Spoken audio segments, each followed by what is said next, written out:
നമസ്കാരം, ഞാൻ ബൈജോൻ നായർ. നമ്മുടെ ചാനലിലേക്ക് സ്വാഗതം. ഞാനിപ്പോൾ നിൽക്കുന്നത് പെരുമ്പാവൂരിലാണ്. പെരുമ്പാവൂരിൽ കേരളത്തിൻ്റെ അരി രാജാക്കന്മാർ എന്ന് വിശേഷിപ്പിക്കാവുന്ന പവിഴം ഗ്രൂപ്പിൻ്റെ ഫാക്ടറിയും ഗോഡൗണും എല്ലാം അടങ്ങുന്ന വലിയ ഒരു ഏരിയയിലാണ്. എൻ്റെ കൂടെ നിൽക്കുന്നത് പവിഴം അരിയുടെ ചെയർമാൻ ശ്രീ NP ജോർജ്. നമസ്കാരം സർ. നമസ്കാരം. വലിയൊരു വിജയകഥയാണ് ഇവരുടേത്. അതായത് 93-ൽ രണ്ട് സഹോദരന്മാർ, ഇദ്ദേഹവും അതുപോലെ സഹോദരൻ ആൻ്റണിയും കൂടി ചേർന്ന് സ്ഥാപിച്ച ഒരു ബ്രാൻഡാണ് പവിഴം എന്ന് പറയുന്നത്. പക്ഷേ ഇപ്പോൾ അരി മാത്രമല്ല, പല മേഖലകളിലും ഇവരിപ്പോൾ കടന്നു കയറി ആധിപത്യം സ്ഥാപിച്ചുകൊണ്ടിരിക്കുകയാണ്.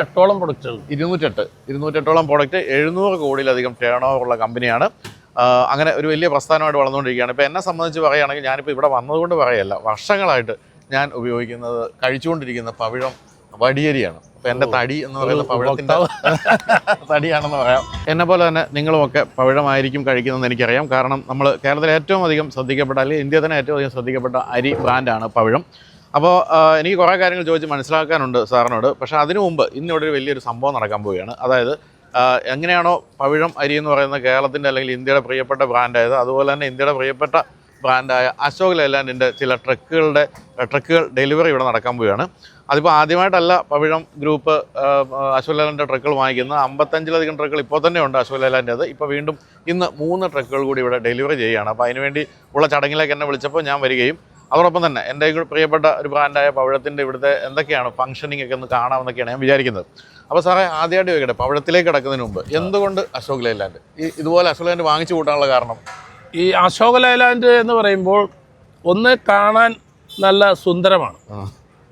കൂടാതെ അശോക് ലെയ്ലാൻഡ് ഇന്ത്യയിൽ അല്ലെങ്കിൽ കേരളത്തിൽ അല്ലെങ്കിൽ ഗുജറാത്തിൽ അല്ലെങ്കിൽ മഹാരാഷ്ട്ര, ഏത് സ്റ്റേറ്റും ആവട്ടെ, അശോക് ലെയ്ലാൻഡ് എന്ന് പറയുന്നത് വന്ന് നിന്നാൽ ഒരു കൊമ്പനാന വന്ന് നിൽക്കണ മാതിരിയാണ്.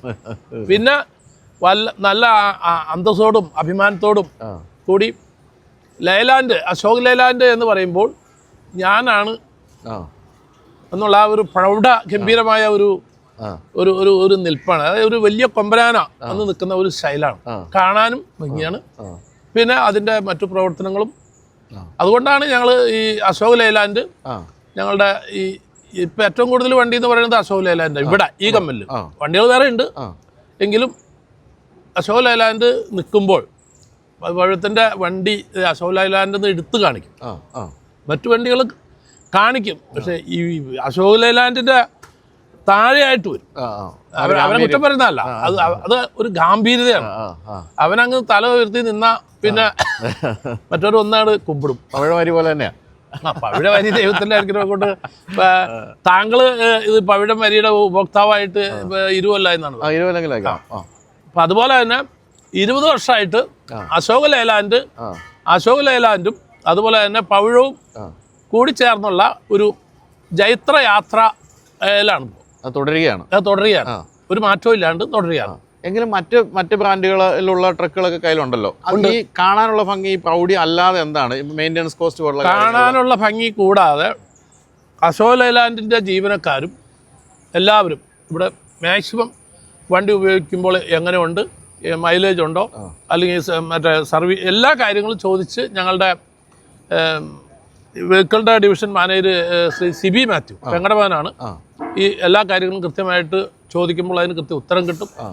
സർവീസ് ഉണ്ട്, ക്വാളിറ്റി ഉണ്ട്, മെയിൻ്റനൻസ് ഉണ്ട്.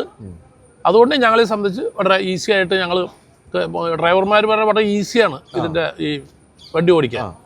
വണ്ടിക്ക് നല്ല ഒടിവുണ്ട്. ഇപ്പം ഏത് ചെറിയ പോക്കറ്റ് വഴി കയറിയാലും സ്വാഭാവികമായിട്ടിപ്പോൾ നമ്മുടെ കേരളത്തിൻ്റെ അരി അല്ലെങ്കിൽ മറ്റ് പഴത്തിൻ്റെ പ്രൊഡക്റ്റുകൾ ആയിട്ട് വലിയ വണ്ടിയും ചെറിയ വണ്ടിയും ഒക്കെ ആയിട്ട് മാർക്കറ്റിൻ്റെ ഉള്ളിലേക്ക് കയറുമ്പോൾ നമുക്ക് ഡ്രൈവർക്കും കൂടെ കുറച്ച് സാറ്റിസ്ഫാക്ഷൻ വേണം. അപ്പോൾ നല്ല ഒടിവുള്ളതുകൊണ്ട് ചെറിയ വഴികളിൽ കൂടെയും അശോക് ലെയ്ലാൻഡ് പോകും. ഈ കാണാനുള്ള ഭംഗി തന്നെയല്ല, അതിൻ്റെ മെയിൻ്റനൻസും പിന്നെ അതുപോലെ തന്നെ അതിൻ്റെ സർവീസും ധാരാളം കൃത്യസമയത്ത് കിട്ടുന്നത്. അതുകൊണ്ട് തന്നെയാണ് അല്ലെങ്കിൽ ഞങ്ങൾ ആ ഒരു ജൈത്രയാത്ര ഏതാണ്ട് തുടർന്നുകൊണ്ടിരിക്കുകയാണ്. അപ്പോൾ നമ്മൾ ദിവസം ഇവിടുത്തെ ഈ ഒരു പെരുമ്പാവൂർ പ്ലാന്റിൽ നിന്ന് എത്ര വണ്ടി വെളിയിലേക്ക് പോകും രാവിലെ തൊട്ട്? അരി കയറ്റി പോകുന്നത് ഒരു 50-55 വണ്ടി പോകും. അത് കാസർഗോഡ് പാറശാല വരെ. പിന്നെ നെല്ല് കയറ്റാനും ഒരു 50 വണ്ടി പോകും. പിന്നെ ഊമി, തവിട്, അത് മിക്കവാറും ഒരു 50% മാത്രമാണ് ഞങ്ങൾക്ക് ഈ 200 ചില്ലാനും വണ്ടി 250ഓളം വണ്ടികളുണ്ടെങ്കിലും വിവിധ കമ്പനികളുണ്ട്. ബാക്കി 4 കമ്പനികളുടെ ഉണ്ട് കേട്ടോ. ഇത് 5 കമ്പനിയുടെ വണ്ടിയാണ് മൊത്തം ഉള്ളത്. അതിലൊരു എന്താ പറയുക, നെല്ല് വാങ്ങാൻ ഒരു 50 വണ്ടി പോവും, നെല്ല് പർച്ചേസ്. പിന്നെ 50 വണ്ടി അരിക്ക് പോവും. പിന്നെ ഒരു 10-20 വണ്ടി നമ്മൾ പോള കയറ്റാനും ഉമ്മി കയറ്റാനും അതിനൊക്കെ ആയിട്ട് പോവും. പിന്നെ മറ്റു സ്റ്റേറ്റുകളിൽ നിന്ന് അതിന് വണ്ടികൾ നമ്മൾ അങ്ങനെ വിടാറില്ല. എന്നാലും പെട്ടെന്ന് ആവശ്യം വന്നാൽ ഇന്ത്യയുടെ വിവിധ ഭാഗങ്ങളിലേക്ക് നമ്മുടെ വണ്ടി തന്നെ വിടും.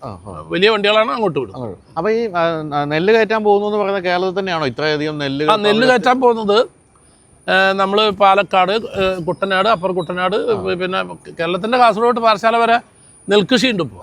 നെൽകൃഷി കൂടി ഇപ്പോൾ. ആണല്ലേ? കാരണം എന്ന് വെച്ച് കഴിഞ്ഞാൽ നെല്ലിന് നല്ല വില കിട്ടുന്നുണ്ട്. കർഷകനെ സംബന്ധിച്ച് 30 രൂപ വില കിട്ടുന്നതുകൊണ്ട് ഇപ്പം എല്ലാവരും കൃഷിയിലേക്ക് മാറി. ഇപ്പം നമ്മുടെ വിദേശത്ത് തന്നെ പോയേക്കണ നമ്മുടെ പിള്ളേരൊക്കെ അല്ലെങ്കിൽ കുറച്ച് ഒരു മധ്യവയസ്കരൊക്കെ വീണ്ടും തിരിച്ചു വരുമ്പോൾ അവർ നെൽകൃഷിയിലേക്കാണ് നീങ്ങുന്നത്. കാരണം പണ്ട് നെല്ലിന് വിലയുണ്ടായില്ല. ഇപ്പം ഗവൺമെൻറ് ഒരു മാർക്കറ്റിംഗ്, കർഷകന് നല്ല വില കിട്ടുന്ന ഒരു സംവിധാനം ഉണ്ടാക്കിയിട്ടുണ്ട്. താങ്ങുവില പോലെ ഉണ്ട്. താങ്ങുവില അത് 30 രൂപയാണ്. ഇനിയിപ്പോൾ അടുത്ത എനിക്ക് തോന്നുന്നത് ഈ പുതിയ മന്ത്രിസഭ നമ്മുടെ വി ഡി സതീശൻ മുഖ്യമന്ത്രിയായിട്ട്, ബഹുമാനപ്പെട്ട വി ഡി സതീശൻ മുഖ്യമന്ത്രിയായിട്ടുള്ള അദ്ദേഹം നെൽ കർഷകർക്ക് വേണ്ട എല്ലാ സംവിധാനങ്ങളും കുറച്ചുകൂടി വിപുലമാക്കുന്ന ഒരു പദ്ധതി ഇട്ടുണ്ടെന്നാണ് ഞാൻ അറിഞ്ഞത്.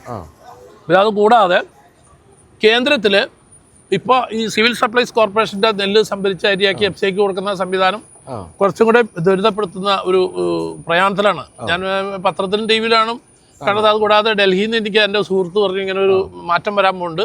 നിങ്ങളിപ്പോൾ കൊടുക്കുന്ന 68 കിലോ അരിക്ക് പകരം 58 കിലോ അരി, നല്ല അരി കൊടുക്കാം. ജനങ്ങൾക്ക് നല്ല അരി കൊടുക്കാനായിട്ട് കേന്ദ്ര ഗവൺമെൻറ് ഇപ്പോൾ പുതിയ സ്കീം അടുത്ത ഒക്ടോബറിൽ തുടങ്ങുമെന്നാണ് ഞാൻ മനസ്സിലാക്കുന്നത്. ഇനി അഥവാ വൈകിയാലും അടുത്ത മെയിൻ സീസണിൽ തുടങ്ങും എന്നുള്ളതിന് ഒരു മാറ്റമില്ലാതെ കേന്ദ്ര മന്ത്രിസഭ തീരുമാനിച്ചിരിക്കുന്ന കാര്യം. അപ്പോൾ 58 കിലോ അരി കൊടുത്താൽ മതി. പിന്നെ 10 കിലോ അതിലുണ്ടാകുന്ന വേസ്റ്റ്, പഴുക്ക, നുറുക്ക്, ചകല, പൊടിയരി എല്ലാം കൂടെ 10 കിലോ വേറെ. അപ്പോൾ എൻ്റെ കാഴ്ചപ്പാടിൽ ഇനിയും കേരളത്തിന് അതുപോലെ തന്നെ ഇന്ത്യയിൽ ഒരു വലിയ വിപ്ലവം തന്നെ സൃഷ്ടിക്കാൻ വേണമെന്നാണ് ഞാൻ പറയുന്നത്. വളരെ പാവപ്പെട്ട ജനങ്ങൾക്ക് നല്ല അരി അവരുടെ കയ്യിലേക്ക് കൺസ്യൂമറിന് കിട്ടുന്ന ഈ റേഷൻ സംവിധാനവും ഒന്ന് പുതുക്കി അതിന് നമ്മുടെ കേരള ഗവൺമെൻറ്റും പ്രത്യേകിച്ച് ഇപ്പോൾ മുഖ്യമന്ത്രിയായിരിക്കുന്ന Shri V D Satheesan sir അതിൽ കർഷകരുടെ കാര്യത്തിൽ നല്ലൊരു എഫർട്ട് എടുക്കാൻ സാധ്യതയുണ്ടെന്ന് ഞാൻ മനസ്സിലാക്കുന്നു. പക്ഷെ പൊതുവെ ഇപ്പോഴത്തെ പുതിയ തലമുറയിലേക്ക് വരുമ്പം ചോറ് വേണ്ടെന്ന് വെക്കുന്നൊരു പതിവുണ്ടല്ലോ. അതെന്താന്ന് വെച്ച് കഴിഞ്ഞാൽ നമ്മുടെ പുതിയ തലമുറ ചോറ് കഴിക്കുന്നില്ല. അത് അവരുടെ ഒരു കൾച്ചർ അങ്ങനെയാണ്. ഇപ്പം എൻ്റെ മക്കൾ തന്നെ മിക്കവാറും ചോറ് കൊച്ചുമക്കളും ചോറ് കഴിക്കും അവർ. എപ്പോഴാന്ന് വെച്ചാൽ എല്ലാം വൈകുന്നേരം ഒട്ടുമില്ല. ഉച്ചയ്ക്കെങ്ങാനും ചിലപ്പോൾ അല്പം ചോറ് ഒരു സ്പൂൺ അങ്ങനെ കഴിച്ചു അത്ര. അപ്പോൾ അടുത്ത തലമുറയിലേക്ക് എത്തുമ്പോൾ ഈ പവിഴം അരി പോലെയുള്ള അരി കമ്പനികൾ അല്ല ഇപ്പം അതിന് ഒരു മാറ്റം എന്തെങ്കിലും വെച്ച് കഴിഞ്ഞാൽ ഈ ചെറിയ അരികളില്ലേ, ഈ തമിഴ്നാട്ടിലും കർണാടകത്തിലും ഉപയോഗിക്കണം RNR, പിന്നെ മറ്റേ സിംഗിൾ മട്ട, ഈ പൊന്നി, ഇതൊക്കെയാണ് ഇപ്പോൾ ഉപയോഗിച്ചത്. പിന്നെ ബിരിയാണി അരി, കൈമ, പിന്നെ ഇപ്പോൾ എന്നാലും അരി വേണ്ടേ? മലയാളി എന്ന് പറഞ്ഞ അരിയാണ്. മലയാളി എന്ന് പറഞ്ഞാൽ മലയാളി അവിടെ പോകണ്ടോ? മട്ടേരിയാണ് നമ്മുടെ ശരീരത്തിന് എപ്പോഴും പോഷക ഗുണമുള്ള ഈ തവിട് കൂടുതൽ പോവാതെ ചെറിയ ഒരു അംശം തവിട് നിർത്തിയിട്ട്. അപ്പോൾ അതിനുള്ള ഗുണം എന്ന് വെച്ച് കഴിഞ്ഞാൽ നമുക്ക് ഷുഗർ, പ്രഷർ, കൊളസ്ട്രോളൊക്കെ എനിക്ക് തോന്നുന്ന ഒരു പരിധി വരെ ഈ അരിയിൽ തവിട് നിർത്തിയിട്ടുള്ള അരി ഉപയോഗിക്കുമ്പോൾ അതൊരു വലിയൊരു മാർക്കറ്റായി മാറിക്കൊണ്ടിരിക്കുകയാണ്. ഞങ്ങൾ തന്നെ റോബിൻ ഫുഡ് എന്ന് പറഞ്ഞ് തവിട് ഒട്ടും പോകാത്ത അരി മാർക്കറ്റിലേക്ക് ഇറക്കിയിട്ട് ഭയങ്കര സ്വീകരണം. ഇപ്പം ഏതാണ്ട് ഒരു 10 ടണ്ണോളം പോകുന്നുണ്ട്. അത് വലിയ ഡോക്ടർമാർ, എഞ്ചിനീയർമാർ, ഉദ്യോഗസ്ഥർ, പോലീസ് അങ്ങനെ വലിയ വലിയ ആൾക്കാർ ഇപ്പോൾ ശരിക്കും പറഞ്ഞാൽ ഈ പവിഴം റോബിൻ ഫുഡാണ് ഉപയോഗം. റോബിൻ ഫുഡ് എന്നാണ് അതിൻ്റെ പേര്. നമ്മളപ്പോൾ ഈ അരി അല്ലാതെ മറ്റെന്തൊക്കെയാണ് നമ്മൾ 208 പ്രോഡക്ട്സ് എന്ന് പറഞ്ഞല്ലോ. അരി അല്ല എന്ന് പറഞ്ഞാൽ ഇപ്പം എല്ലാം എനിക്ക് ഇതായിട്ട് കിട്ടില്ല, എന്നാലും ഞാൻ പറയാം. പുളിയുണ്ട്, ഉപ്പുണ്ട്, പഞ്ചസാരയുണ്ട്, ശർക്കരയുണ്ട്, വെളിച്ചെണ്ണയുണ്ട്, തവിടെണ്ണയുണ്ട്, ഓയിലുകളായ ഓയിൽ മുഴുവൻ. പിന്നെ മറ്റേ ഇതുണ്ട്, ഈ നല്ലെണ്ണയുണ്ട്, പാം ഓയിലുണ്ട്. അങ്ങനെ ഓയിലുകൾ തന്നെ ഒരു 10-12 ഐറ്റം. അരിയിൽ തന്നെ ഒരു 10-30 ഐറ്റമുള്ളൂ.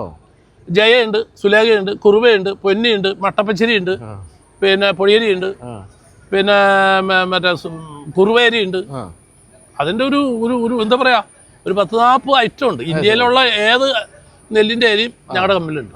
പിന്നെ പുട്ടുപൊടി പോലെയുള്ള പുട്ടുപൊടി ഉണ്ട്, അപ്പം പൊടി, ഇഡ്ഡലിപ്പൊടി, പത്തിരിപ്പൊടി, കറി പൗഡർ 26 ഐറ്റം ഉണ്ട്, മല്ലിപ്പൊടി, മുളക് പൊടി, മസാലകൾ എല്ലാം ഈ ഒരു 100 ഏക്കർ വരുന്ന ഈ ഒരു 100 ഏക്കർ ഇല്ല, എന്നാലും ഒരു 85 ഏക്കർ സ്ഥലമുണ്ട്. അവിടെ പല സ്ഥലത്തായിട്ട് ഇത് സ്ഥിതി ചെയ്യണം. കമ്പനിയുടെ വെളിയിൽ പഞ്ചായത്ത് റോഡ് മാത്രമേ ഉള്ളൂ. ഇവിടെ ഇതിൻ്റെ ഉള്ളിൽ വീടുകളൊന്നുമില്ല. അത് വലിയൊരു വിജയമാണ്. അപ്പോൾ ഇപ്പോൾ ഈ മലയാളിയുടെ ഈ പറഞ്ഞല്ലോ ആഹാരശീലങ്ങൾ മാറി വരുമ്പോൾ പുട്ട് ഇപ്പോൾ കാര്യമായ രീതിയിലൊരു ഒരു ഗമ ഉണ്ട്. ഇപ്പോൾ പുട്ട് അല്ല, പുട്ടുപൊടി എന്ന് പറയുമ്പോൾ എല്ലാവരും ഇഷ്ടപ്പെടുന്ന ഒരു സാധനം. പുട്ടുപൊടി ആകുമ്പോൾ പുട്ടുണ്ടാക്കി പലരും കൂടുതൽ കഴിക്കാൻ തുടങ്ങി. എന്നാൽ അപ്പം അതുപോലെ തന്നെ പുട്ടുപൊടിയാണ് ഏറ്റവും കൂടുതൽ ഇപ്പം ഉപഭോക്താക്കൾ നെഞ്ചിലേറ്റിരിക്കുന്നത്. അതുകൊണ്ടാണ് ഞങ്ങളിപ്പോൾ പുതിയ ബ്രാൻഡ് ഒരെണ്ണം വിട്ട് ഇപ്പോൾ സ്റ്റാർട്ട് ചെയ്തു. നല്ല ചെലവുണ്ട്. അതുപോലെ തന്നെ എക്സ്പോർട്ടും. എക്സ്പോർട്ട് നമ്മളിപ്പം ഏതൊക്കെ യൂറോപ്പിലേക്കും എല്ലാം ഉണ്ട്. എക്സ്പോർട്ട് ഗൾഫ് നാടുകളിലും യൂറോപ്യൻ നാടുകളിലും ഒക്കെ ഉണ്ട്. ഏതാണ്ട് 40ഓളം രാജ്യങ്ങളിലേക്ക് കയറ്റുമതി ഉണ്ട്. ഡെയിലി 2 കണ്ടെയ്നർ നമുക്ക് കേരളത്തിന്റെ പുറത്ത്, അതായത് വിദേശ വിപണി നമ്മൾ അത് കൈയടക്കി. ഏതാണ്ട് 40ഓളം രാജ്യങ്ങൾ. അമേരിക്കയിൽ തന്നെ 5 ഏജന്റുമാരുണ്ട്. യു കെയിലുണ്ട് 6. എല്ലാ സ്റ്റേറ്റിലും മറ്റേ രാജ്യങ്ങളിലും 700 കണ്ടെയ്നർ ഇപ്പോൾ സെയിലുണ്ട്. അരി ഉൾപ്പെടെയുള്ള എല്ലാ ഐറ്റം. നമ്മളിപ്പോൾ പൊതുവെ കേൾക്കുന്ന മാത്രമേ, ഇപ്പോൾ നമ്മൾ ഗൾഫിൽ നിന്നും നമ്മളിവിടെ സ്ഥിരം ഉപയോഗിക്കുന്ന ഒരു സോപ്പ് വാങ്ങിച്ചാൽ ഇവിടുത്തെ നമ്മൾ തേക്കുന്ന സോപ്പിനേക്കാളും ഗുണനിലവാരം തോന്നാറുണ്ട്. അപ്പോൾ നമ്മളും ഇതുപോലെ തന്നെ വെളിയിലേക്ക് എക്സ്പോർട്ട് ചെയ്യുന്ന അരി ആയാലും എല്ലാം വേറെ ഒരു നിലവാരമാണോ? തീർച്ചയായിട്ടും. ഇപ്പം നല്ല കശുവണ്ടി പരിപ്പ് നമുക്ക് മലയാളിക്ക് തിന്നാൻ കിട്ടില്ല, ഭക്ഷിക്കാൻ കിട്ടില്ല. അതിൽ ഏറ്റവും നല്ലത് നോക്കി എക്സ്പോർട്ടിന് മാറ്റും എന്ന് പറഞ്ഞ മാതിരി എക്സ്പോർട്ടിന് വേണ്ടി പ്രത്യേകം നെല്ല് സെലക്ട് ചെയ്യും. ഏറ്റവും ഗുണമേന്മയുള്ള ഏറ്റവും നല്ല നെല്ല് നമ്മൾ സെലക്ട് ചെയ്യും. അത് സെലക്ട് ചെയ്തിട്ട് എക്സ്പോർട്ടിന് മാത്രം 2 റൈസ് മില്ല് നമ്മുടെ ഇവിടെ മാറ്റി വെച്ചിരിക്കുക. ഒരു ദിവസം ഈ 2 കണ്ടെയ്നർ എന്ന് പറയുമ്പോൾ ഒരു മില്ലും കൊണ്ട് തികയില്ല. അപ്പം 2 റൈസ് മില്ല് നമ്മൾ എക്സ്പോർട്ടിന് വേണ്ടി മാറ്റിയിരിക്കുക. അത് പ്രത്യേകം നെല്ല് നമ്മൾ ക്വാളിറ്റിയുള്ള നെല്ല് തിരഞ്ഞു വെച്ച്, അതുപോലെ തന്നെ ഉണക്ക് കുറച്ച് കൂടുതൽ വേണം. പിന്നെ അതിൻ്റെ അത് പ്രത്യേകം ശ്രദ്ധിക്കപ്പെട്ട് വളരെ ക്ലിയർ. അല്ലെങ്കിൽ എന്താ കുഴപ്പമെന്ന് വെച്ചാൽ അവിടെ ഒരു ചെറിയ കാരണം മതി. ഈ UK വളരെ സ്ട്രിക്റ്റ് ആകാറുണ്ട്. നല്ലതായതുകൊണ്ടാണ് അവർ പിന്നെയും എടുക്കുന്നത്. പക്ഷെ അതേ സാധനം ഇപ്പം അതേ അരി തന്നെ കൂടുതൽ വില തന്ന് എക്സ്പോർട്ട് ക്വാളിറ്റി ഇവിടെ വാങ്ങിക്കാൻ ഞാൻ തയ്യാറാണെങ്കിലും എനിക്കിവിടെ കിട്ടുമോ? ഇപ്പം അങ്ങോട്ട് കയറ്റി വിടുന്നത് അത് ആ വില നൽകി വാങ്ങിക്കാൻ ഇവിടെ മലയാളികൾ ഒരുക്കമല്ലേ? മലയാളികൾ ഒരുക്കം ആണ്, പക്ഷെ അത് വളരെ കുറച്ച് വരും. അത് നമ്മുടെ ഉപഭോക്താക്കൾ ഒരു 15-20% അതിന് വിലയും അല്പം കൂടുതലാണ്. കാരണം നമുക്ക് ഇപ്പം 50 മറ്റേ സാധാരണ അരി 100 കിലോ കുത്തിയാൽ 55 കിട്ടും ഈ എല്ലാം മാറ്റി. പക്ഷെ എക്സ്പോർട്ടിനാകുമ്പോൾ ഒരു 45 കിലോയാ കിട്ടും. എല്ലാം കറക്റ്റ് മെഷർ ചെയ്ത് ആ നെല്ല് വാങ്ങുന്ന സ്ഥലം തൊട്ട് അരിയാക്കി കണ്ടെയ്നറിൽ കയറുന്ന വരെയുള്ള ഉദ്യോഗസ്ഥർ ചെക്ക് ചെയ്ത് അത് നമ്മളിവിടെ വിറകടുപ്പത്ത് ചോറ് വയ്ക്കും, ഗ്യാസിൽ വെക്കും, എല്ലാ ടെസ്റ്റും നടത്തി. ഏറ്റവും വലിയ ഒരു ലാബാണ് നമ്മളിവിടെ പ്ലാൻ ചെയ്തത്. A to Z ലാബിൽ ടെസ്റ്റ് ചെയ്ത് ചെക്ക് ചെയ്ത് റിപ്പോർട്ട് ചെയ്തതിന് ശേഷമാണ് പാക്ക് ചെയ്യുന്ന സംവിധാനം. അതിനിപ്പോൾ കേരളത്തിലേക്കുള്ളതാണെങ്കിലും ഇന്ത്യയുടെ വിവിധ ഭാഗങ്ങളിലേക്കുള്ളതാണെങ്കിലും എക്സ്പോർട്ടാണെങ്കിലും അങ്ങനെയാണ് നമ്മുടെ. ഈ കേരളം കഴിഞ്ഞാൽ ഏറ്റവും കൂടുതൽ അരി കഴിക്കുന്ന ആരാ? ഏത് സംസ്ഥാനക്കാരാ? കേരളം കഴിച്ച് കഴിഞ്ഞാൽ ശരിക്കും പറഞ്ഞു കഴിഞ്ഞാൽ മലയാളി എവിടെ ഉണ്ടോ അവിടെയൊക്കെ മട്ട അരി ഉണ്ട്. മട്ടേരി അവർക്ക് പലരും മറ്റ് ഇന്ത്യയിലെ തന്നെ മറ്റു രാജ്യക്കാർ ഈ തവിടിൻ്റെ അംശമുള്ളതുകൊണ്ട് ഈ പറഞ്ഞ ഈ അരി സ്ഥിരമായി കഴിക്കുന്നവർക്ക് ഷുഗർ കുറയുന്നുണ്ട് പിന്നെ എന്നൊക്കെ ഒരു ഇതാണ് പറയുന്നത്. പലരും ഈ അങ്ങനെ പറയുന്നുണ്ട്. അത് ഗുണമേന്മയുള്ളതായതുകൊണ്ടാണ് അവരങ്ങനെ പറയാൻ കാരണം, അവർ വാങ്ങാനും കാരണം. ഈ കർണാടകക്കാർ വാങ്ങുന്നുണ്ട് മട്ടേരി, തമിഴ്നാട്ടുകാർ വാങ്ങുന്നുണ്ട്, ഡൽഹി, ബോംബെ എന്ന് വേണ്ട മഹാരാഷ്ട്ര എല്ലാ സ്റ്റേറ്റിലേക്കും നമ്മുടെ മട്ടേരി പോകുന്നുണ്ട്. ഈ കേരളത്തിലെ ഇപ്പം പണ്ടൊക്കെ നമ്മളെപ്പോഴും പറയുമായിരുന്നു കേരളത്തിലെ നെല്ലറയാണ് പാലക്കാട് എന്നൊക്കെ. പക്ഷേ ഇപ്പം നിങ്ങളൊക്കെ മൊത്തത്തിൽ ഈ വിൽക്കുന്ന അരിയുടെ ഒക്കെ എത്ര % കേരളത്തിൽ ഇപ്പം ഉൽപ്പാദിപ്പിക്കുന്നുണ്ടാവും? കേരളത്തിൽ നമുക്ക് ഉൽപ്പാദിപ്പിക്കുന്നതെന്ന് പറഞ്ഞാൽ ഏകദേശം ഒരു 25% നെല്ല് മാത്രമാണ് ഉൽപ്പാദിപ്പിക്കുന്നത്. എന്ന് പറഞ്ഞാൽ 100 ലോഡ് നെല്ല് നമുക്ക് കേരളത്തിൽ പ്രോസസ് ചെയ്ത് അതിൻ്റെ അരി വിൽക്കുന്ന സ്ഥാനത്ത് ഒരു 25 ലോഡിൻ്റെ പ്രൊഡക്ഷനാണ് ഉള്ളൂ. ബാക്കി 75%, 25 to 30% കേരളത്തിലെ പ്രൊഡക്ഷൻ ഉള്ളൂ. ഇപ്പോൾ നമ്മൾ കർണാടകത്തിനെയും തമിഴ്നാട്ടിനെയും ആന്ധ്രേനെയും ആശ്രയിച്ച് തന്നെയാണ് കേരളം മുന്നോട്ട് പോകുന്നത്. കേരളത്തിൽ കൃഷി കുറഞ്ഞാൽ 100 രൂപ കൊടുത്ത് അരി മേടിക്കേണ്ടി വരും. ഇപ്പം തന്നെ 60 രൂപ 65 രൂപ. അപ്പോൾ ഈ 100 രൂപ കൊടുത്ത് അരി മേടിക്കണം വേണ്ടതെന്ന് കേരളം ഭരിക്കുന്ന എന്നിട്ട് മന്ത്രിമാരും അതുപോലെ തന്നെ പ്രതിപക്ഷവും അതുപോലെ തന്നെ ജനങ്ങളും അവർ വിചാരിക്കണം കൃഷിയെ നന്നായിട്ട് പ്രോത്സാഹിപ്പിക്കണം. കൃഷിയെ പ്രോത്സാഹിപ്പിക്കുന്ന ഒരു കാര്യങ്ങൾ ഉണ്ടെങ്കിലും അത് പോരാ എന്നാണ് എനിക്ക് തോന്നുന്നത്. അത് കാരണം മറ്റു സ്റ്റേറ്റിലൊക്കെ കൃഷി ചെയ്യാനായിട്ട് പൈസ വരെ അങ്ങോട്ട് കൊടുത്താണ് ചെയ്യിപ്പിക്കുന്നത്. ഇത് പിന്നെ സർവീസും ഒക്കെ കിട്ടണം, പിന്നെ സബ്സിഡി വേണം, എന്നാലാണ് ഇപ്പോൾ കൃഷിയിലേക്ക് വരുള്ളൂ. ഇപ്പോൾ കൃഷിക്ക് വളരെ നല്ല രീതിയിൽ പ്രോത്സാഹനം ഗവൺമെൻറ് തരുന്നുണ്ട് കേട്ടോ. ഇനിയിപ്പോലും ഏറ്റവും കൂടുതൽ അരി കഴിക്കുന്ന മലയാളികൾക്ക് മറ്റു സംസ്ഥാനത്തിൽ നിന്ന് അരി വാങ്ങിക്കേണ്ടി വരുന്നുണ്ടെന്നുള്ളതാണ് അല്ലേ ഖേദകരമായ തർക്കമില്ലാത്ത കാര്യമല്ല. ആന്ധ്രാക്കാർ തെലുങ്കാനയും അതുപോലെ തന്നെ ഈ വെള്ള അരി ജയ അരികൾ പൊന്നിയരികൾ കുറുവ അതുപോലെ തന്നെ സുലേഖയൊക്കെ ഇവിടെ മലയാളിയുടെ ആശ്രയിച്ച് തന്നെ നിൽക്കണേ. ഒരിക്കലും ഒഴിവാക്കാൻ പറ്റില്ല, അത് നടക്കില്ല. നമുക്ക് ആവശ്യത്തിന് കിട്ടണ്ടേ. അപ്പോൾ ഞാനിവിടെ വന്നിരുന്നപ്പോൾ നമ്മൾ CBIയോടെ ഞാനിങ്ങനെ ഈ കമ്പനിയെ പറ്റി ചോദിച്ച് മനസ്സിലാക്കിയപ്പോൾ സാറിൻ്റെ ഫാദറായിട്ട് തുടങ്ങിയതാണ്. പക്ഷേ അവസാന കാലത്തൊക്കെ കുറേ നഷ്ടങ്ങളൊക്കെ വന്നു, അങ്ങനെ കുറേ പ്രശ്നങ്ങളിലൊക്കെ ആയിരുന്നു. അതിനുശേഷമാണ് നിങ്ങൾ പവിഴം എന്ന് പറയുന്ന ബ്രാൻഡ് ചേട്ടനും അനിയനും കൂടി തുടങ്ങിയെന്ന് പറഞ്ഞു. അപ്പോൾ ഒരു ഫാദറായിട്ട് നടത്തിക്കൊണ്ട് വന്ന ഒരു പ്രസ്ഥാനം നഷ്ടം വന്നു കഴിഞ്ഞു വീണ്ടും അരിയിൽ തന്നെ ഉറച്ചു നിൽക്കാൻ തീരുമാനിച്ചത് എന്താണ്? നിങ്ങളെടുത്തൊരു തീരുമാനം എന്തായിരുന്നു? ഞാൻ പ്രത്യേകിച്ച് ഞാനും എൻ്റെ അനിയനും തീരുമാനങ്ങൾ എടുക്കുന്നതിൽ ഒരു 5 മിനിറ്റ് പോലും വൈകൂല. തീരുമാനങ്ങൾ സഡനാണ്, സഡൻ ആക്ഷനാണ്. ഉച്ചയാവട്ടെ അല്ലെങ്കിൽ വൈകുന്നേരം ആവട്ടെ അല്ലെങ്കിൽ നാളെ ആവട്ടെ ബോർഡ് കൂടും, അങ്ങനെ ഒരു പരിപാടിയേ ഇല്ല. സഡൻ ആക്ഷനാണ്. ഏത് തൊഴിലാളിയാണെങ്കിലും സ്റ്റാഫ് ആണെങ്കിലും സഡൻ ആക്ഷനാണ് ഞങ്ങളുടെ. എന്നാലേ അത് പറ്റുള്ളൂ. അല്ലാണ്ട് നാളെ കഴിഞ്ഞ് മീറ്റിംഗ് കൂടി ബോർഡ് കൂടി അപ്പോഴത്തേക്കൊന്നും അതിനൊന്നും നിൽക്കാൻ നമുക്ക് താല്പര്യമുള്ളൂ. ഒന്ന് കുറച്ച് സ്പീഡ് കൂടുതലുള്ളൊരു വ്യക്തിയാണ് ഞാൻ. എനിക്ക് എപ്പോഴും നല്ല സ്പീഡിൽ മരിച്ചുപോയ നമ്മുടെ കരുണാകരൻ മുഖ്യമന്ത്രിയായിരുന്ന ആ ഒരു ഇതോട്ട് ശ്രീ കരുണാകരൻ മുഖ്യമന്ത്രിയുടെ ഒരു ശൈലിയാണ് എനിക്ക്. അപ്പം ഇവിടെ ഓടുന്നതിനൊപ്പം അവർ പുറകെ ഓടാണ്ട് മുന്നോട്ട് കയറി ഓടാനാണ് ഞാൻ പറഞ്ഞു കൊടുത്തേക്കളെ. അവരത് സ്വീകരിക്കുകയും ചെയ്യുന്നു. അതുകൊണ്ട് കുഴപ്പമില്ല. 1993 മെയ് 25 തീയതി 3:30 മണിക്ക് അന്നത്തെ സ്പീക്കറായിട്ടിരുന്ന മരിച്ചുപോയ speaker Shri PP Thankachan sir നിലകൊളുത്തിയാണ് ഈ സ്ഥാപനം തുടക്കമിട്ടത്. അന്നാണ് ഈ പവിഴം റൈസ് എന്ന് പറഞ്ഞ കുഞ്ഞ് കേരളത്തിൽ ജനിക്കുന്നത്. അപ്പോൾ ഫാദറായിരുന്ന സമയത്ത് ഇതിന് ബ്രാൻഡിങ് ഇല്ലായിരുന്നു. ഈ ബ്രാൻഡിങ് ഫാദറായിരുന്ന സമയത്ത് ഇല്ല. ഫാദർ 65 മുതൽ ബിസിനസ് തുടങ്ങി. ഞങ്ങൾ ഏതാണ്ട് 1975 ബിസിനസ്സിലേക്ക് ഇറങ്ങി. അപ്പോൾ 75 പോയിട്ട് ഏതാണ്ട് എനിക്ക് തന്നെ 52 കൊല്ലത്തെ എക്സ്പീരിയൻസ് ഉണ്ട്. അപ്പോൾ പിന്നെ അരി കൂടാതെ പല ഐറ്റവും ഞാനും ആൻ്റണിയും കൂടെ കൂടി ഒത്തിരി വികസിപ്പിച്ചെടുത്തിട്ടുണ്ട്. ഏറ്റവും ഉള്ളൊരു പ്രത്യേകത വെച്ചാൽ ഞങ്ങൾക്ക് ഇവിടെ കറണ്ട് സ്വന്തമായി ഉൽപ്പാദിപ്പിക്കുന്നു. അത് കേരളത്തിൽ ഈ ഇൻഡസ്ട്രിയിൽ നമുക്ക് മാത്രമേ ഉള്ളൂ. ശരി, എന്തൊക്കെയാണ് അതിനുവേണ്ടി ചെയ്തിരിക്കുന്നത്? അതിനുവേണ്ടി നമ്മുടെ ഗുജറാത്തിൽ പോയി ടർബൈൻ മേടിച്ചു 2005 ഒരു 2 മെഗാവാട്ട്. ഇവിടെ 75% കറണ്ടും ഞങ്ങൾ സ്വന്തമായി ഉൽപ്പാദിപ്പിക്കുക. അതിന് ഉമ്മി കത്തിച്ച് അതിൻ്റെ സ്റ്റീം കിട്ടും. അപ്പോൾ ഈ പ്ലൈവുഡുകളുള്ളതുകൊണ്ട് അതും കുറച്ച് മേടിച്ച് രണ്ടും കൂടെ മിക്സ് ചെയ്ത് കത്തിച്ച് നല്ല സ്റ്റീം കിട്ടും. ആ സ്റ്റീം കൊണ്ട് നെല്ല് വിഴുങ്ങാം. അതിൻ്റെ ബാക്ക് പ്രഷർ കറണ്ട് കിട്ടും. കറണ്ട് കൊണ്ട് നമുക്ക് അരി അടിക്കാനുള്ള സംവിധാനം. അതൊരു വലിയ ഇൻവെസ്റ്റ്മെന്റ് ആണ്. 10 കോടി രൂപയെങ്കിലും അതിന് ഇൻവെസ്റ്റ് ചെയ്യണം. പിന്നെ അത് മെയിൻറ്റെയിൻ ചെയ്യണം. ലോങ് ടൈം അതൊരു മുടക്കുമ്പോൾ ഒരു 10-12 കോടി രൂപ മുടക്കണം. അത് കഴിഞ്ഞാൽ മെയിൻറ്റെയിൻ ചെയ്യണം. പിന്നെ അതിൻ്റെ എക്സ്പീരിയൻസ് ഉള്ള ജോലിക്കാർ വേണം. കുറച്ച് ബുദ്ധിമുട്ടൊക്കെ ഉണ്ട്.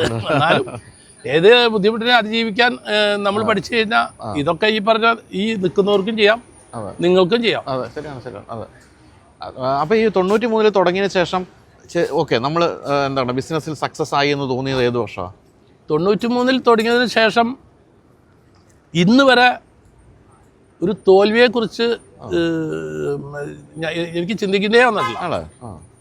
അതുപോലെ പവിഴത്തിന് ഈ സമയം വരെ ഒരു കോമ്പറ്റേറ്ററേ ഇല്ല. ഒരു കോമ്പറ്റേറ്റർ ഉണ്ടായിരുന്നെങ്കിൽ ഞങ്ങൾ കുറച്ചുകൂടെ വിപുലീകരിച്ചതെന്നാണ് ഞാൻ ചിന്തിക്കുന്നത്.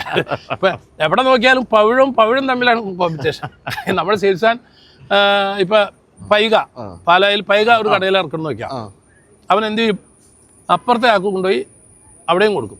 അപ്പോൾ എന്നോട് പറഞ്ഞു ചോദിക്കും, എൻ്റെ ചേട്ടാ ഒരു കടയിൽ കൊടുത്താൽ പോരെ. അത് അങ്ങനെയല്ല. അത് നമ്മുടെ സർവീസ് എന്ന് പറയുന്നത് ചോദിക്കുന്ന എല്ലാവർക്കും കൊടുക്കാം, വില കൂടുതൽ കുറവ് വരാതിരുന്നാൽ മതി. അപ്പോൾ ഞാൻ പറഞ്ഞ പവിഴത്തിന് പവിഴം തന്നെയാണ് കോമ്പറ്റേറ്റർ. വേറൊരു കോമ്പറ്റേറ്റർ ഇതേപോലെ ഞാൻ കണ്ടിട്ടില്ല, എനിക്ക് അറിയാനും പാടില്ല. എന്താണ് ആ പവിഴത്തിൻ്റെ ആ ഒരു സക്സസിൻ്റെ പിന്നിലുള്ള ഘടകമായിട്ട് ചെയർമാൻ എന്നുള്ള നിലയ്ക്ക് തോന്നുന്നത് എന്താണ്? എനിക്ക് തോന്നുന്നത് പറഞ്ഞാൽ ഇന്ത്യയിൽ ആദ്യമായിട്ട് ഈ 10 കിലോ 5 കിലോ 2 കിലോ കിറ്റ് ഇറക്കിയത്, ഇത്രയും നല്ല കിറ്റ്. ഞങ്ങളുടെ കിറ്റ് പച്ച കളറും ചെറിയൊരു ചുവപ്പ്. എനിക്ക് തോന്നുന്നത് 93 ആ കിറ്റ് ഇറക്കുമ്പോൾ ഇന്ത്യയിൽ ആരും തന്നെ ഇത്ര മനോഹരമായ, നിങ്ങളുടെ വണ്ടി വളരെ സുന്ദരനാണ് സുന്ദരിയാന്ന് പറഞ്ഞില്ല, അതുപോലെ തന്നെ ഈ പാക്കറ്റ് ജനങ്ങളെ ആകർഷിക്കാൻ തുടങ്ങി. കടയുടെ ഫ്രണ്ടിൽ വെക്കുമ്പോൾ ഇതൊരു പുതുമയുള്ളതാണല്ലോ. അപ്പോൾ അങ്ങനെ ജനങ്ങൾ പാക്കറ്റ് കണ്ട് വാങ്ങാൻ തുടങ്ങി. പിന്നെ അതിൻ്റെ ഉള്ളിലിരിക്കുന്ന അരി ഉപയോഗിച്ച് കഴിഞ്ഞപ്പോൾ അതിൻ്റെ ഒരു 5 ഇരട്ടി പിറ്റേ മാസം തൊട്ട്, പിന്നെ 5 അല്ല 10 അല്ല 15 അല്ല. അതുകൊണ്ട് ഈ പരാജയം എന്താണെന്ന് ഇന്ന് വരെ നമ്മൾ കണ്ടിട്ടില്ല, കാണാതിരിക്കട്ടെ എന്നാണ് ഞാൻ പ്രാർത്ഥിക്കുന്നത്. തീർച്ചയായിട്ടും. അതുകൊണ്ട് തന്നെയാണ് 700 കോടി രൂപ ടേൺ ഓവറിലേക്ക് കമ്പനി വളർന്നത്. എന്തായാലും അതിനൊക്കെ പിന്നിൽ ഒരു പരിധി വരെ അശോക് ലേലാൻഡിൻ്റെ ഒക്കെ ഒരു സഹായം ഉണ്ട്. തീർച്ചയായിട്ടും ഉണ്ട്. ഈ എല്ലാ പ്രത്യേകിച്ച് അശോക് ലേലാൻഡ് നമ്മുടെ ഈ 4ാം ഘട്ട വളർച്ചയുടെ പാതയിലാണ് ഇപ്പോൾ. ആ 4ാം ഘട്ട വളർച്ചയുടെ പന്താവിലൂടെ പോകുമ്പോൾ അശോക് ലേലാൻഡിനും അതിൻ്റെ ഒരു വീതമുണ്ട്. അതൊന്നും മാറ്റമില്ലാത്ത കാര്യമല്ലേ. അശോക് ലേലാൻഡും പവിഴവും ഒരു ജോയിന്റ് വെഞ്ചർ പോലെയാണ് ഇപ്പോൾ ഇത്. നിങ്ങൾ വണ്ടി ഉണ്ടാക്കുന്നു, പവിഴത്തിന് വിൽക്കുന്നു, അല്ലെങ്കിൽ വേറെ വിൽക്കുന്നു. ഞങ്ങൾ അരി ഉണ്ടാക്കുന്നു, അശോക് ലേലാൻഡ് വണ്ടി കയറ്റണം. അശോക് ലേലാൻഡ് വണ്ടി എന്ന് പറയുമ്പോൾ ഞങ്ങൾ പറഞ്ഞ കാര്യങ്ങൾ എന്ന് പറഞ്ഞ്, ഒന്ന് ഞങ്ങൾക്ക് ബാക്ക് തുറക്കണം, പിന്നെ സൈഡ് തുറക്കണം. അത് ഞങ്ങൾ പറഞ്ഞ് ഞങ്ങൾക്ക് വേണ്ടി അശോക് ലേലാൻഡ് കമ്പനിയുടെ ഉടമസ്ഥന്മാരും മാനേജ്മെൻറ്റും ഞങ്ങളുടെ ആ ഒരു രീതി എങ്ങനെയാണ് അതിനനുസരിച്ചാണ് നിങ്ങൾ വണ്ടി നിർമ്മിച്ച് നമുക്ക് തരുന്നത്. അതുകൊണ്ടാണ് ഞങ്ങൾ നിങ്ങളുടെ വണ്ടി പിന്നെ എടുക്കാൻ കാരണം. അപ്പം ഞങ്ങൾക്ക് കംഫർട്ടായാൽ പിന്നെ കുഴപ്പമില്ല. ഞങ്ങൾക്കിപ്പോൾ ഞങ്ങൾ എന്നിട്ട് മാർക്കറ്റിൽ എന്ത് സാധനമായാലും ഞങ്ങൾ കടം മേടിക്കാറില്ല, കടം കൊടുക്കാറുമില്ല. അപ്പം ഞങ്ങൾക്ക് ഞങ്ങളുടേതായ ഒരു രീതി, അതിനിപ്പോൾ അശോക് ലേലാൻഡോ അല്ലെങ്കിൽ ആരും ആയാലും ഞങ്ങളുടെ ആ ഒരു രീതി കൂടെ ഞങ്ങളുടെ ആ ഒരു അതനുസരിച്ച് മാനുഫാക്ചറിങ് ചെയ്താണ് ഞങ്ങൾക്ക് വണ്ടി തന്നെ എന്നാണ് എൻ്റെ വിശ്വാസം. കാരണം ഞാൻ പലപ്പോഴും ശ്രദ്ധിച്ചിട്ടുണ്ട്, വണ്ടി 2 സൈഡ് തുറക്കുമ്പോൾ പെട്ടെന്ന് നമുക്ക് ഇത് ഇറക്കാം, കയറ്റാനും എളുപ്പം. അതുകൊണ്ടാണ് ഞങ്ങൾക്ക് മാത്രമാണ് എനിക്ക് തോന്നുന്നത് അശോക് ലേലാൻഡ് അങ്ങനെ ചെയ്തേക്കുന്നത് എനിക്ക് അറിയുമ്പോൾ ബാക്കി എല്ലാവർക്കും ആയി. കാരണം ഞങ്ങളാണ് ആ നിർദ്ദേശം വെച്ചതും. നിങ്ങൾ അശോക് ലേലാൻഡിൻ്റെ മാനേജ്മെൻറ്റിൻ്റെ അടുത്ത് സംസാരിക്കുകയും നിങ്ങളത് പിന്നീട് ഞങ്ങളുടെ ആ ഒരു സൗകര്യം കൂടെ കണക്കിലെടുത്താണ് ഇപ്പോൾ ഞങ്ങൾക്ക് വണ്ടി തരുന്നത്. അത് വളരെ എളുപ്പമാണ്. അപ്പോൾ എന്തായാലും ഞാൻ എൻ്റെ ജീവിതത്തിൽ ആദ്യമായിട്ടാണ് സത്യം പറഞ്ഞ ഒരു അരി മില്ലെന്നല്ല ഇവിടെ തന്നെ വിളിക്കേണ്ടത്, അരി ഫാക്ടറി എന്ന് പറയുന്നത്. അപ്പോൾ ഇവിടെ എന്തൊക്കെയാണ് നടക്കുന്നത് എനിക്ക് കാണണമെന്നുണ്ട്, എന്നെ കാണിച്ചു തരുമോ? തീർച്ചയായിട്ടും. ഇത് സാറിനെ തന്നെയല്ല, എല്ലാവർക്കും ഒരു വന്നിരിക്കുന്ന എല്ലാവരും തന്നെ കണ്ടോട്ടെ എന്നുള്ളതാണ്. ഒരു വേറൊരു ഇതില്ല, എല്ലാം ഓപ്പൺ. നമുക്ക് അതിന് പ്രത്യേക രഹസ്യങ്ങളൊന്നുമില്ല. ഈ കമ്പനിയിൽ കാര്യങ്ങളൊക്കെ നോക്കുന്നത് മിസ്റ്റർ ആന്റണിയാണ്, അനിയൻ. ഞങ്ങൾ രണ്ടുപേരാണ് ഇതിന്റെ. ഞങ്ങൾ രണ്ടുപേരും മക്കളും, ഞാൻ പറഞ്ഞില്ലേ ഞങ്ങളുടെ ഒരു 2-3-4 ഫാമിലി. അത് സിസ്റ്റർ കൺസേൺസ് ഫേം എന്ന് വേണമെങ്കിൽ പറയാം. ശരിക്കും സിസ്റ്റർ കൺസേൺ ആണ്. ഒരു 16 പേരുണ്ട്. അതിന് ചെയർമാൻ ഞാൻ, മാനേജിംഗ് ഡയറക്ടർ ആന്റണി. അതൊക്കെ വിശദീകരിക്കാൻ ഏറ്റവും നല്ലത് മിസ്റ്റർ ആന്റണി തന്നെയാണ്. കാരണം ആന്റണിയാണ് ഈ പ്ലാന്റിന്റെ ഒക്കെ ഇൻചാർജ്. തന്നെയല്ല ഇന്നിവിടെ ഇപ്പോൾ കേരളത്തിലെ മുഴുവൻ ഈ പവിഴം ഗ്രൂപ്പിലെ എല്ലാ സെയിൽസ് മേഖലയുള്ള എല്ലാവരുടെയും കൂടെ ഒരു മീറ്റിംഗ് നടക്കുന്നുണ്ട്. അപ്പോൾ സാറ് ആ കാര്യത്തിൽ കുറച്ച് തിരക്കാണ്. അപ്പോൾ ഞാൻ ആന്റണി സാറിനെ പിടിച്ചോളാം. അതുകൊണ്ട് ഞാനിപ്പോൾ എനിക്കൊരു 10:30-11 മണിയാകുമ്പോഴത്തേക്ക് അതിൻ്റെ ഒരു നിലവിൾക്ക് കൊടുത്താൻ വേണ്ടി ഞാൻ തന്നെ ചെല്ലണമെന്ന് നിർബന്ധിച്ച് പിടിച്ചിരിക്കുക. എന്നാലാണ് 11 മണി സമയം 10 തോന്നുന്നു അല്ലേ? ഇപ്പോൾ 8:45 അപ്പോൾ എനിക്കൊരു 10 മണിക്ക് ഇവിടുന്ന് പോകാം. അപ്പോൾ ഇനിയുള്ള കാര്യങ്ങളെല്ലാം മിസ്റ്റർ ആന്റണിയോട് ചോദിച്ചാൽ ആന്റണി ലൈവ് കാണിച്ചു തരും. കൂടാതെ ഞാൻ എന്തെങ്കിലും ഡൗട്ട് ഉണ്ടെങ്കിൽ ഞാൻ വിളിച്ചോ. ഞാൻ അപ്പോൾ താങ്ക് യു സോ മച്ച്. അപ്പോൾ all the best for Pavizham again. Thank you. അപ്പോൾ ഇതാണ് ജോർജ് സാർ കൈപിടിച്ച് ഏൽപ്പിച്ച Antony sir, managing director of Pavizham group. അപ്പം ഞാൻ ഈ പറഞ്ഞല്ലേ, ഞാൻ സാറിനോട് പറയായിരുന്നു, ഞാൻ ആദ്യമായിട്ട് ജീവിതത്തിൽ ആദ്യമായിട്ട് ഒരു അരിമില്ലെന്നല്ല പറയേണ്ടത്, അരി ഫാക്ടറിയിൽ വരുന്നത്. ശരിക്കും ഈ നമ്മളിപ്പോൾ കണ്ടിരിക്കുന്ന നാട്ടിൻപുറത്തൊക്കെ നമ്മൾ നെല്ലെടുക്കുന്നു, പുഴുങ്ങുന്നു, അരിയാക്കുന്നു. അതിന് ഇത്രയും വലിയ സെറ്റപ്പ് എന്താണ് ഇവിടെ എന്താ നടക്കുന്നത് ശരിക്കും? അല്ലെ, ഇന്നത്തെ കാലത്ത് അറിയാമല്ലോ, ഏത് ബിസിനസ്സും നല്ല ഓടിയും പോകുമ്പോഴാണ് ഒരു സക്സസ് വരുള്ളൂ. അപ്പോൾ ഞങ്ങൾ 1993 തുടങ്ങിയതാണ് ഈ പ്രയാണമാണ്. അതെ അതെ. അപ്പോൾ നെല്ല് ഇവിടെ ആദ്യം വന്ന് ഫാർമേഴ്സിൻ്റെ അടുക്കുന്ന വരുന്ന നെല്ല് ക്ലീൻ ചെയ്ത് അത് മോയ്സ്ചർ കറക്റ്റ് ചെയ്ത് വെച്ചാലാണ് ഗുണനിലവാരം നിലനിൽക്കുന്നത്. അങ്ങനെ ഗുണനിലവാരം നിർത്തിയ നെല്ലിനെ ഈ ഇന്നലെ പാർ ബോയിൽ ചെയ്ത് പാക്ക് ചെയ്ത് അരിയാക്കാന്നുള്ള പ്രോസസ്സാണ് ഇവിടെ നടക്കുന്നത്. അങ്ങനെ pack 5 kilo 10 kilo 1 kilo 2 kilo ഇങ്ങനെയുള്ള പാക്കറ്റിലാക്കി നമ്മൾ മാർക്കറ്റിലേക്ക് എത്തിക്കാം. ഇതിൻ്റെ അകത്ത് ലൈലാൻഡ് വണ്ടികളെ സംബന്ധിച്ചിടത്തോളം ഞങ്ങൾക്ക് കിട്ടിയ ഒരു സന്തോഷം എന്ന് പറഞ്ഞാൽ ഞങ്ങൾക്ക് ഡയറക്റ്റായിട്ട് ഞങ്ങളുടെ മാർക്കറ്റിംഗ്, അത് ഞങ്ങളുടെ ഒരു പ്രത്യേകത. ഞങ്ങളുടെ മാർക്കറ്റിംഗ് പ്രത്യേകത എന്ന് പറഞ്ഞിട്ടുണ്ടെങ്കിൽ കസ്റ്റമേഴ്സിനെടുക്കെ ഡയറക്റ്റ് എത്തിക്കുക എന്നുള്ളതാണ്. ഓൾ കേരള ഞങ്ങളുടെ ഇത്ര 250 വണ്ടികൾ കൊണ്ട് ഡയറക്റ്റ് മാർക്കറ്റിൽ എത്തിച്ചുകൊണ്ടിരിക്കുകയാണ്. അതുകൊണ്ട് തന്നെ കസ്റ്റമർക്ക് ടൈമിനും നല്ല ക്വാളിറ്റിയിലും പ്രൊഡക്റ്റ് എത്തും. ഇതാണ് ഞങ്ങൾക്ക് പറയാനുള്ള ഒരു പ്രധാന കാരണം. അതുകൊണ്ട് തന്നെയാണ് 55 അശോക് ലേലാൻഡ് ഉണ്ടായിട്ട് വീണ്ടും ഡെലിവറി അശോക് ലേലാൻഡ് നടന്നുകൊണ്ടിരിക്കുന്നത്. അതെ, ഞങ്ങൾക്കൊരു എക്കണോമിക്കായിട്ട് നോക്കുമ്പോൾ മറ്റേ ഞങ്ങളുടെ ഒരു 3-4 ബ്രാൻഡുകളുണ്ട്. ഇതിൽ ഏറ്റവും ലാഭകരമായിട്ട് തോന്നുന്നത് അശോക് ലേലാൻഡ്. തീർച്ചയായിട്ടും അത് വലിയ സന്തോഷം. കാരണം വെച്ചാൽ ഈ ഇന്ത്യക്ക് വെളിയിലുള്ള ധാരാളം ട്രക്ക് ബ്രാൻഡുകൾ വന്നെങ്കിലും ഇപ്പോഴും ഇവരൊക്കെ പ്രധാനമായിട്ടും ആശ്രയിക്കുന്ന അശോക് ലേലാൻഡ് തന്നെയാണെന്ന് പറയുമ്പോൾ ഒരു ഇന്ത്യൻ കമ്പനി എന്നുള്ള നിലയ്ക്ക് നമുക്കൊരു സന്തോഷം അഭിമാനമൊക്കെ തീർച്ചയായിട്ടും തോന്നും. കാസർഗോഡ് മുതൽ കന്യാകുമാരി വരെ ഞങ്ങൾ ഓടിക്കൊണ്ടേ ഇരിക്കുകയാണ്. അതെ, എടുക്കേണ്ടത്. ഞാൻ പറയായിരുന്നു, ഞാനൊക്കെ ഒരു 20 വർഷമായിട്ട് പവിഴം അരി മാത്രമാണ് കഴിച്ചുകൊണ്ട്. എൻ്റെ തടി അതാണെന്ന് ഞാനിപ്പോൾ സാറിനോട് പറയുന്നത്. അപ്പോൾ എന്തായാലും ഒരു വലിയ ഹ്യൂജ് സ്ഥലമാണ്. സാർ നേരത്തെ പറഞ്ഞില്ലേ 55 ഏക്കറോളം ഉള്ള ഒരു വലിയ ഒരു പ്ലാന്റ്, 10-28ഓളം ഫാക്ടറികൾ ഇതിൻ്റെ അകത്ത് തന്നെയുണ്ട്. അപ്പം നമുക്ക് നടക്കാമെന്നാ. അപ്പോൾ ഇവിടെ ഇപ്പം പെരുമ്പാവൂരാണ് നമ്മൾ നിൽക്കുന്നത് എന്നുള്ളതുകൊണ്ട് തന്നെ ഈ 1500 ജീവനക്കാരിൽ അധികവും ബംഗാളികളാണോ? അല്ല, ഇവിടെ ഒരു 60% ആളുകൾ ബംഗാളികളും 40% മലയാളികളും. അപ്പോൾ സ്കിൽഡ് ജോബുകൾ ചെയ്യുന്നത് മലയാളികളാണ്. ആണല്ലേ? അതിപ്പോഴും അതാണ് ശരിക്കും ഒരു കുത്തകയാണ് നമ്മൾ. അതല്ലേ നമുക്ക് ആ ക്വാളിറ്റി മെയിൻറ്റെയിൻ ചെയ്യാൻ. അപ്പോൾ നമ്മളിപ്പോൾ ഈ വെളിയിൽ നിന്ന്, ഇപ്പോൾ കേരളത്തിന് വെളിയിൽ നിന്നാണല്ലോ പ്രധാനമായിട്ടും നെല്ല് വന്നുകൊണ്ടിരിക്കുന്നത്. അത് ദിവസം എത്ര ട്രക്കുകൾ? കേരളത്തിന് വെളിയിൽ നിന്ന് മാത്രമല്ല, കേരളത്തിൽ വെളിയിൽ നിന്നും. അപ്പോൾ വെളിയിൽ നിന്നുള്ള ട്രക്കുകൾ എത്ര എണ്ണമൊക്കെ ദിവസം നമുക്ക് വന്നുകൊണ്ടിരിക്കും? നമുക്കൊരു ആവറേജ് ഒരു 40ഓളം ട്രക്കുകൾ വരുന്നുണ്ട്. അപ്പോൾ ഈ നെല്ലിൻ്റെ ഉൽപ്പാദനം ഇല്ലാത്ത ചില കാലാവസ്ഥ കൊണ്ടൊക്കെ നടക്കാതിരിക്കുമല്ലോ, ആ സമയത്ത് എങ്ങനെയാണ് നമ്മൾ ആ സമയത്തേക്ക് നമ്മൾ സ്റ്റോർ ചെയ്യും. മിക്കവാറും നമുക്ക് ഓരോ സ്ഥലം കഴിയുമ്പോൾ അടുത്ത സ്ഥലത്തേക്ക് അങ്ങനെ കൃഷിയാവണേ. ഒരു ഉദാഹരണം പറഞ്ഞു കഴിഞ്ഞാൽ കർണാടക കൊയ്ത്ത് കഴിഞ്ഞ് കഴിയുമ്പോൾ തന്നെ തമിഴ്നാട് കൊയ്ത്താവും.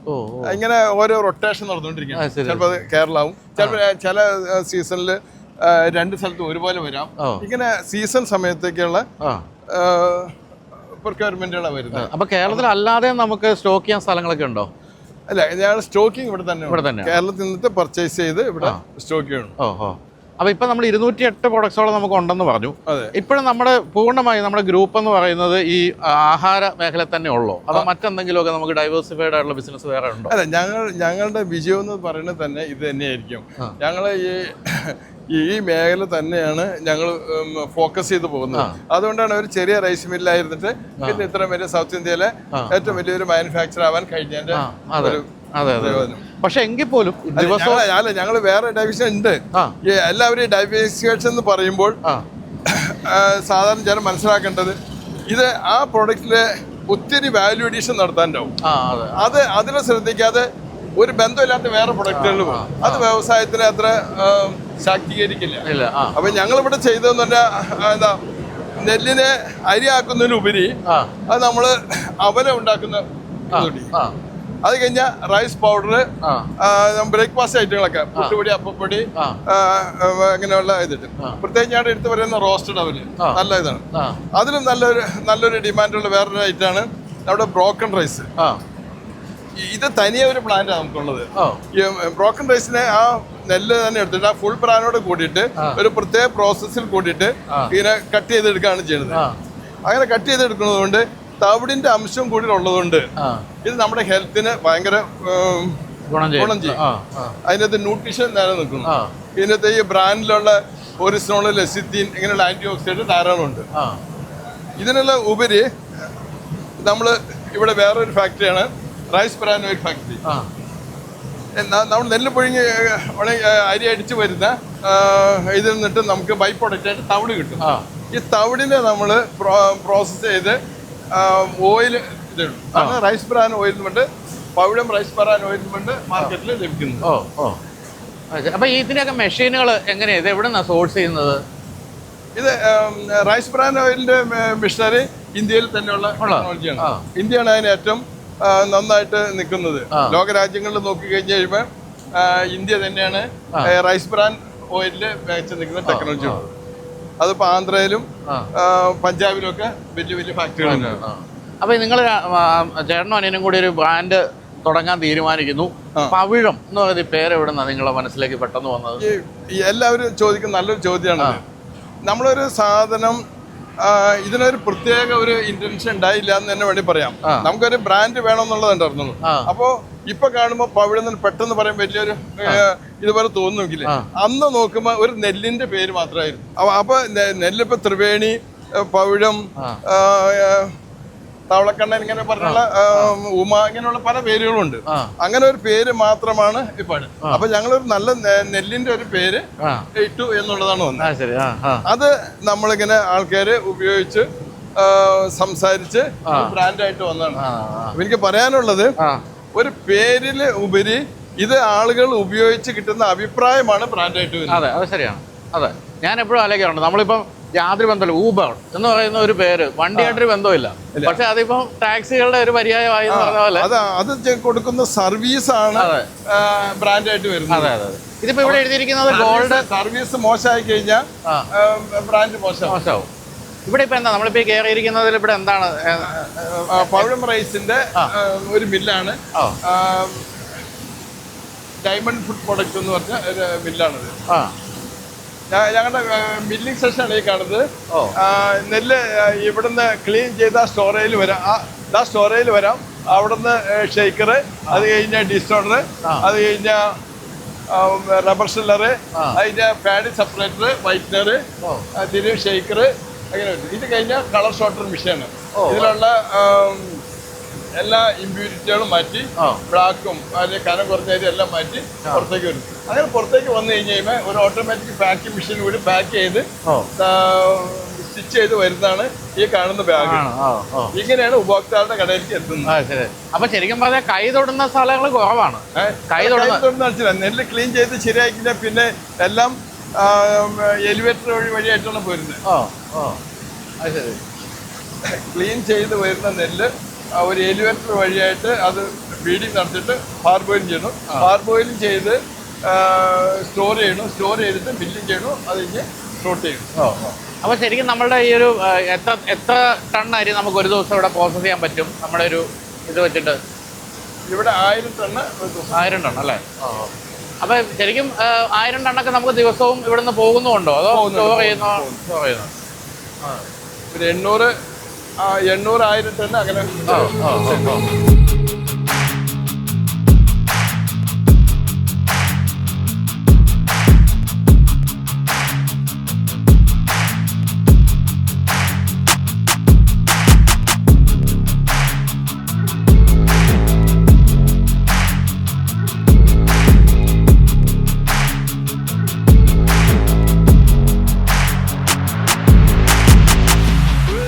അപ്പോൾ എൻ്റെ തടിയുടെ രഹസ്യം ശരിക്കും പറഞ്ഞാൽ ഇതേ സാധനമാണ്. അതായത് വടിയരിയാണ് വർഷങ്ങളായിട്ട് നമ്മുടെ വീട്ടിൽ ഉപയോഗിക്കുന്നത്. അപ്പോൾ ഈ ഒരു ചാക്ക് എന്ന് പറയുന്നത് എൻ്റെ വീട്ടിലെ സ്ഥിരം കക്ഷിയാണ്. എവിടെ നോക്കിയാലും അടുക്കളയിൽ കാണുന്ന ഒരു പാക്കിംഗ് ആണ് കണ്ടത്. അപ്പോൾ അതിൽ സന്തോഷമുണ്ട്, അത് കാണാൻ പറ്റുമല്ലോ ഇവിടെ വന്നിട്ട്. അപ്പോൾ നമ്മളിപ്പോൾ ഈ പറഞ്ഞല്ലോ ഈ വാല്യൂ ആഡഡ് ഉൽപ്പന്നങ്ങളാണ് നമ്മളിപ്പോൾ നിർമ്മിച്ചുകൊണ്ടിരിക്കുന്നത്. അത്തരം ഉൽപ്പന്നങ്ങളിൽ മലയാളിയുടെ ഏറ്റവും പ്രിയപ്പെട്ട ബ്രേക്ക്ഫാസ്റ്റ് സാധനം ഏതാ ഇപ്പം?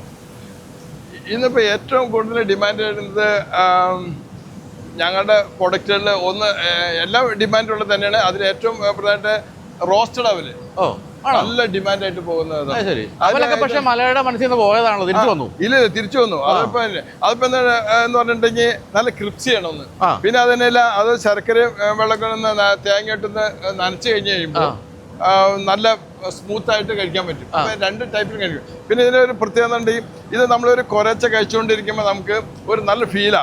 ഒരു ചവച്ച് കഴിച്ചുകൊണ്ടിരിക്കുമ്പോൾ നമുക്ക് കുറെ കഴിച്ചു എന്നുള്ളൊരു ഫീൽ കിട്ടും. നല്ലൊരു ഇതായിരിക്കും. അപ്പൊ പിന്നെ ഹെൽത്തിയുമാണ് അല്ലേ? ഹെൽത്തിയാണ്.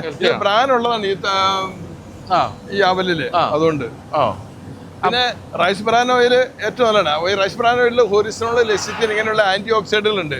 ഇത് നമ്മുടെ ഹെൽത്തിനെ നന്നായിട്ട് ഗുണം ചെയ്യുന്നതാണ്. ക്യാൻസറിനെ വരെ പ്രതിരോധിക്കുന്നതിനുള്ള ആന്റി ഓക്സിഡന്റുകളാണ് ഈ ഹൊറിസോണോൾ. അപ്പൊ അതുകൊണ്ട് നല്ലൊരു പ്രൊഡക്റ്റ് ആണ് ഈ റൈസ് ബ്രാൻ ഓയിൽ. നമ്മുടെ മാർക്കറ്റിൽ പവിഴം റൈസ് ബ്രാൻ ഓയിലായിട്ട് എല്ലാ കടകളിലും ലഭിക്കുന്നുണ്ട്. ചെറിയ കട മുതൽ വലിയ കടകൾ വരെ നമ്മൾ ഈ റൈസ് ബ്രാൻ ഓയിൽ ലഭിക്കുന്നുണ്ട്. അപ്പൊ എന്തായാലും ഈ പറഞ്ഞ പോലെ പവിഴത്തിന്റെ പരസ്യങ്ങൾ പോലും നമ്മൾ അധികം കാണാറില്ല. എല്ലാം എനിക്ക് തോന്നുന്നത് ഇങ്ങനെ ഉപയോഗിച്ച് വന്നതുകൊണ്ട് പവിഴം എന്ന് പറയുന്ന ഒരു അരിയുടെ ഒരു പര്യായമായിട്ട് ഇങ്ങനെ ഓടിക്കൊണ്ടിരിക്കുകയാണ് അല്ലേ? നിങ്ങൾക്ക് അധികം മാർക്കറ്റിംഗ് പോലും വേണ്ടി. ഇതാണ് നമ്മുടെ ഇത്രയും വർഷത്തെ പ്രയാണത്തില് നമ്മൾ റിപ്പീറ്റഡ് കസ്റ്റമറാണ് നിൽക്കുന്നത്. അതുപോലെ റഫറൻസ് കസ്റ്റമറാണ് നമുക്ക് വന്നത്. ഓരോരുത്തരും ഉപയോഗിച്ചു, അവർക്ക് ഇഷ്ടപ്പെട്ടു, അവർ അടുത്ത ആളോട് റെഫർ ചെയ്യുന്നു.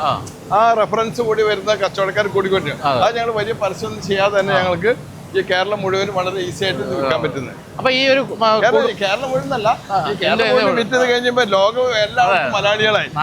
UK, USA, Canada, Australia, Ireland തുടങ്ങിയ 35ഓളം രാജ്യങ്ങളിൽ ഞങ്ങളാണ് മട്ടേരി ഏറ്റവും കൂടുതൽ വിൽക്കുന്നത്.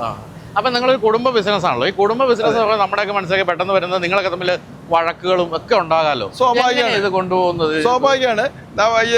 മനുഷ്യരാണ്, എല്ലാവർക്കും അഭിപ്രായ വ്യത്യാസം. ആ അഭിപ്രായങ്ങൾ നമ്മൾ പറഞ്ഞു തീർത്ത് ഒരു സെറ്റ് ഇതാക്കി പോകും. സ്വാഭാവികമാണ്. അല്ലാതെ ഇതൊരു പ്രത്യേക രീതിയിലുള്ള മെഷീൻ ഇതൊന്നുമല്ലല്ലോ. അഭിപ്രായങ്ങൾ സംസാരിച്ച് സെറ്റിൽ ചെയ്ത്.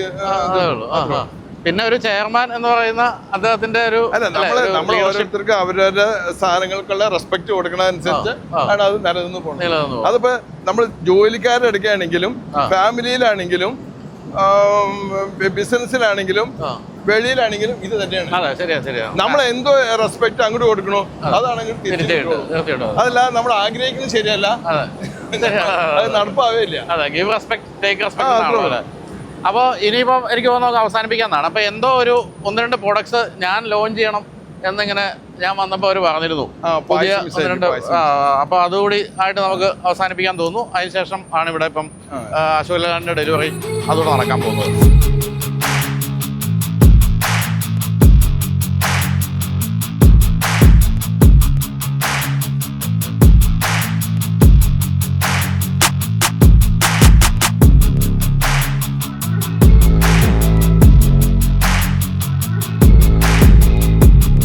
നമസ്കാരം എല്ലാവർക്കും. നമ്മൾ സാധാരണ ഒരു സ്ഥലത്ത് ചെന്ന് കഴിയുമ്പോൾ, പ്രത്യേകിച്ച് സിനിമക്കാരൊക്കെ ആണെങ്കിൽ ഒരു സോപ്പിന്റെ പരിസ്ഥിതി എന്നാൽ പറയും ഞാൻ വർഷങ്ങളായിട്ട് ഉപയോഗിക്കുന്ന സോപ്പാണിതെന്ന്. പക്ഷെ പവിഴത്തിന്റെ കാര്യത്തിൽ ഞാൻ സത്യസന്ധമായിട്ടാണ് പറയുന്നത്. 20 വർഷമായിട്ട് എൻ്റെ വീട്ടിൽ പവിഴം തന്നെയാണ് ഉപയോഗിച്ചുകൊണ്ടിരിക്കുന്നത്. അതിനുശേഷം ഇപ്പം ഇവിടെ വന്നപ്പോഴാണ് ഇത്രയും വിപുലമായ ഒരു വലിയ ഫാക്ടറിയും ഇത്രയും വലിയ സെറ്റപ്പുള്ള ഒരു കമ്പനിയുടെ ഉൽപ്പന്നമാണ് ഞാൻ ഉപയോഗിച്ചുകൊണ്ടിരുന്നതെന്ന് ഞാൻ മനസ്സിലാക്കിയത്. അതിൽ സന്തോഷമുണ്ട്. അതുപോലെ തന്നെയാണ് അശോക് ലേലാൻഡിന്റെ കാര്യം. ഇപ്പം നമ്മൾ സാധാരണഗതിയിൽ ഒരു സ്ഥിരമായിട്ടൊരു വാഹനം ഉപയോഗിക്കുന്ന കമ്പനി ചെന്നാൽ കുറച്ച് കുറ്റങ്ങളൊക്കെ കേൾക്കാം. ഞാൻ പക്ഷേ 2 പേരോടും, ജോസ് സാറിനോടും അനിൽ സാറിനോടും കുത്തി ചോദിച്ചു. പക്ഷേ അശോക് ലേലാൻഡിന്റെ കുറ്റം ഒന്നും പറഞ്ഞില്ലെന്ന് മാത്രമല്ല, നേരത്തെ പറഞ്ഞതുപോലെ ഒരു കൊമ്പനാന നിൽക്കുന്ന പോലെയാണ് ഞങ്ങളുടെ മറ്റു വാഹനങ്ങളുടെ നടുവിൽ അശോക് ലേലാൻഡ് നിൽക്കുമ്പോഴെന്ന് അടക്കമുള്ള വളരെ പ്രശംസ മാത്രമാണ് ഞാൻ കേൾക്കാൻ കഴിഞ്ഞത്. അപ്പോൾ എന്തായാലും ഈ ഒരു 2 പേരും തമ്മിലുള്ള ഈ ഒരു ഐക്യം തുടരട്ടെ എന്ന് ആശംസിക്കുന്നു. നമ്മുടെ ഇന്ത്യയുടെ സ്വന്തം ബ്രാൻഡ് എന്ന് വിളിക്കാവുന്ന അശോക് ലേലാൻഡിൽ ഇവിടെ സ്റ്റിക്ക് ഓൺ ചെയ്ത് നിൽക്കുന്നു എന്ന് പറയുന്നത് തീർച്ചയായിട്ടും അശോക് ലേലാൻഡിന് ഒരു വലിയ ഒരു ബഹുമതിയായിട്ടാണ് ഞാൻ കാണുന്നത്. അപ്പോൾ പവിഴത്തിനും അശോക് ലേലാൻഡിനും എല്ലാവിധ ആശംസകളും നേരുന്നു. Thank you.